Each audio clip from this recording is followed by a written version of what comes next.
శరణు శరణు మా అమ్మ రేణుక తల్లి ఎల్లమ్మ మౌరాలెల్లమ్మ పుట్టల్ల పుట్టి పెట్టల్ల పెరిగిన శివుని బిడ్డావు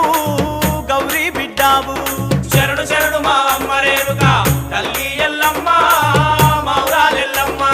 పుట్టల్ల పుట్టి పెట్టల్ల పెరిగిన శివుని బిడ్డావు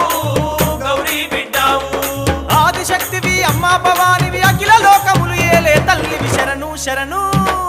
శరణు శరణు మా అమ్మ రేణుక తల్లి ఎల్లమ్మ మౌరాలెల్లమ్మ పుట్టల్ల పుట్టి పెట్టల్ల పెరిగిన శివుని బిడ్డావు గౌరీ బిడ్డావు